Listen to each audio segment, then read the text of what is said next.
25 पर। तालिबान के खिलाफ मजबूत लड़ाई लड़ रहे अमरुल्लाह सालेह के बड़े भाई की तालिबान ने हत्या कर दी। पंजशीर में रेहुल्लाह सालेह को तालिबान ने पहले टॉर्चर किया और उसके बाद बेरहमी से मार गिराया।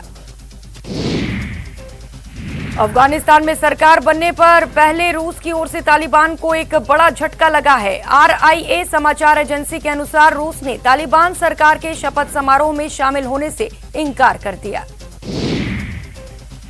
RSS की तुलना तालिबान से करने पर बीजेपी दिग्विजय सिंह पर हमलावर हो गई। इस ट्वीट पर जहां बीजेपी ने ऐतराज जताया, वहीं कांग्रेस ने कहा कि दिग्विजय सिंह का ट्वीट बिल्कुल ठीक है।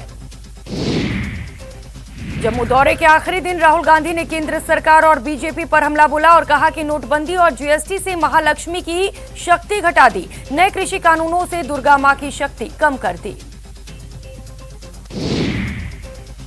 राहुल गांधी के मां लक्ष्मी की तुलना GST से करने पर बीजेपी हमलावर हो गई है। संबित पात्रा ने कहा कि इस तरह के शब्दों का प्रयोग करना कहीं भी ठीक नहीं। बाराबंकी में AIMIM प्रमुख असदुद्दीन ओवैसी के खिलाफ 1 दर्जन और मामला दर्ज किया गया। ओवैसी पर कोविड गाइडलाइन का उल्लंघन और सांप्रदायिक सौहार्द बिगाड़ने के आरोप हैं।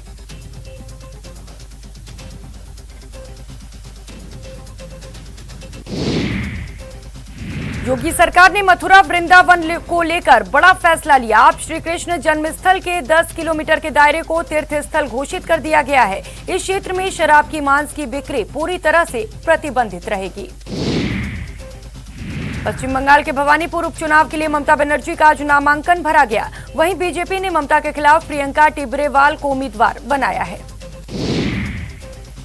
दरियावद उपचुनाव से पहले कांग्रेस को बड़ी सफलता मिली। प्रतापगढ़ क्षेत्र के कई जनप्रतिनिधि बीजेपी का दामन छोड़कर कांग्रेस में शामिल हो गए।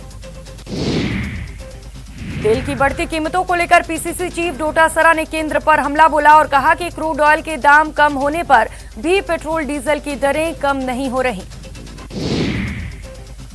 सीएम गहलोत के निर्देश पर ट्रेड लाइसेंस के आदेश पर सरकार ने रोक लगा दी है। कल रात ही व्यापारियों ने प्रतिनिधिमंडल ने नगरीय विकास मंत्री शांति धारीवाल के समक्ष अपनी पीड़ा जताई थी। कृषि कानूनों के खिलाफ संयुक्त किसान मोर्चा ने एक बड़ा ऐलान किया है। संयुक्त किसान मोर्चा ने 27 सितंबर को भारत बंद का ऐलान किया।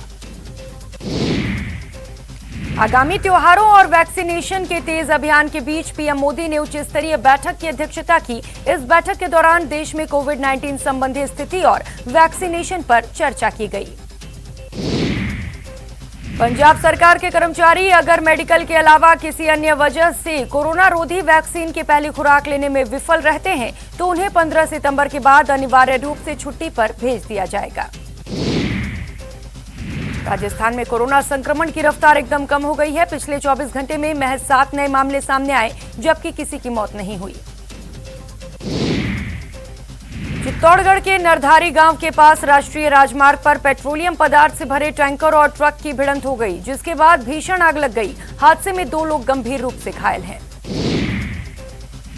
जयपुर में जासूसी के मामले में एक शख्स को गिरफ्तार किया गया। आरोपी को हनी ट्रैप का शिकार बनाकर सेना के सामरिक महत्व के गोपनीयता दस्तावेजों की फोटो खींचकर भेजने का आरोप है।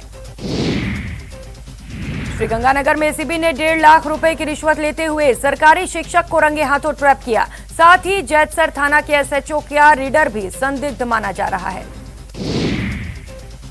चूरू के तारानगर में पुलिस ने नाकाबंदी कर 38 किलो डोडा पोस्ट के साथ 2 आरोपियों को गिरफ्तार किया। साथ ही कार को भी जब्त किया। कोटा में एक शख्स पर फायरिंग करने वाले 2 बदमाशों को पुलिस ने गिरफ्तार किया। दोनों के खिलाफ पहले से ही 11 मामले दर्ज हैं। अलवर में केमिकल के नाम पर सप्लाई होने वाली जानलेवा स्प्रीट का जखीरा पकड़ा गया। आबकारी टीम ने शराब गोदाम में रखे स्प्रीट के 65 ड्रम बरामद किए। अब शराब बनाने वाली फैक्ट्री की जांच जारी है।